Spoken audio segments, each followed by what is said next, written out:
സൈഫ, അരമണിക്കൂറിലധികം നീണ്ട വിധി പ്രസ്താവത്തിൽ ചില വൈകാരിക നിരീക്ഷണങ്ങൾ കൂടി കോടതിയുടെ ഭാഗത്തുനിന്ന് ഉണ്ടായിട്ടുണ്ട്. അതിൽ ഷാരോൺ 11 ദിവസം അനുഭവിച്ച വേദനയെയും അതുപോലെ തന്നെ ഗ്രീഷ്മയുടെ ആ ഒരു ക്രൂര മനസ്സിനെയും ഒക്കെ എങ്ങനെയാണ് ജഡ്ജി വിവരിച്ചതെന്ന്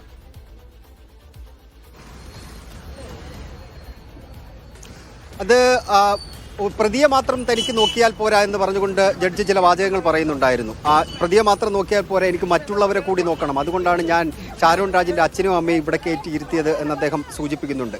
അതിനുശേഷം ഏറ്റവും ഒടുവിലായിട്ട് ഈ ശിക്ഷ പ്രഖ്യാപിക്കുന്നതിന് ഏറ്റവും കുറച്ച് മുന്നോടിയായിട്ടാണ് അദ്ദേഹം 11 ദിവസം ആ യുവാവ്, ആ ചെറുപ്പക്കാരൻ എന്ന് അദ്ദേഹം പറയുന്നുണ്ട്. ഷാരോൺ രാജ് എന്ന് പറയുന്ന ചെറുപ്പക്കാരൻ അനുഭവിച്ച വേദന എന്താണെന്ന് ഡോക്ടർമാരുടെ മൊഴിയിൽ നിന്ന് വ്യക്തമാക്കപ്പെട്ടിട്ടുണ്ട് ഇവിടെ ആ കോടതിയിൽ. 11 ദിവസം വെള്ളം പോലും, ഒരു തുള്ളി വെള്ളം പോലും ഇറക്കാൻ കഴിയാതെയാണ് ആ ചെറുപ്പക്കാരൻ ആ ആശുപത്രിയിൽ കിടന്നത്. അതുകൊണ്ട് ഏതെങ്കിലും തരത്തിലുള്ള ഇളവ് ഗ്രീഷ്മ എന്ന് പറയുന്നയാൾ അർഹിക്കുന്നില്ല എന്ന് കോടതി കൃത്യമായി തന്നെ വിധിന്യായത്തിൽ പറഞ്ഞു വെച്ചു. ഇത് ഒരു തവണയല്ല, അവർക്കൊരു ക്രിമിനൽ ബാക്ക്ഗ്രൗണ്ട് ഉണ്ട്, ഗ്രീഷ്മയ്ക്ക് ഒരു ക്രിമിനൽ ബാക്ക്ഗ്രൗണ്ട് ഉണ്ട് എന്ന് കോടതി പല ഘട്ടങ്ങളിലായി പറയുന്നുണ്ട്.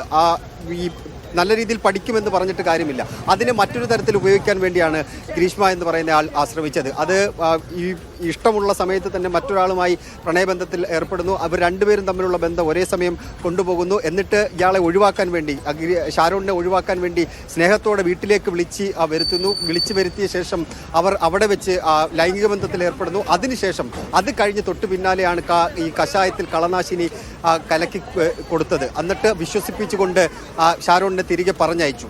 എന്നിട്ട് വീണ്ടും ഈ 11 ദിവസം ആശുപത്രിയിൽ കിടക്കുന്ന സമയത്ത് ഒരു മെസ്സേജ് പോലും ഈ ഗ്രീഷ്മയുടെ ഭാഗത്ത് നിന്ന് ഷാരോണിൻ്റെ ഫോണിലേക്ക് വന്നിട്ടില്ല. എന്ത് സംഭവിച്ചു എന്ന് ചോദിച്ചൊരു മെസ്സേജ് പോലും വന്നിട്ടില്ല. ഷിമോൺ എന്ന് പറയുന്ന ഷാരോണിൻ്റെ അനിയനുമായി സംസാരിക്കുമ്പോൾ വൈകാരികമായിട്ട് താൻ എന്ത് ചെയ്തു എന്നുള്ള ചോദ്യമൊക്കെ ഗ്രീഷ്മ മുന്നോട്ട് വെക്കുന്നുണ്ട്. അതെല്ലാം അംഗീകരിക്കാൻ കഴിയുന്ന ഈ സമർത്ഥമായി തെളിവ് നശിപ്പിക്കാൻ വേണ്ടിയുള്ള നീക്കങ്ങളുടെ ഭാഗമായിട്ടാണ് എന്ന് കോടതി വിലയിരുത്തുന്നുണ്ട്. ഇതിനിടയ്ക്ക് ഗ്രീഷ്മ ആത്മഹത്യക്ക് ശ്രമിച്ചു എന്ന പ്രതിഭാഗത്തിൻ്റെ വാദമുണ്ടായിരുന്നു, കഴിഞ്ഞ ദിവസം വാദമുണ്ടായിരുന്നു. ആ വാദത്തെ കോടതി പൂർണ്ണമായും തള്ളിക്കളയുന്നുണ്ട്.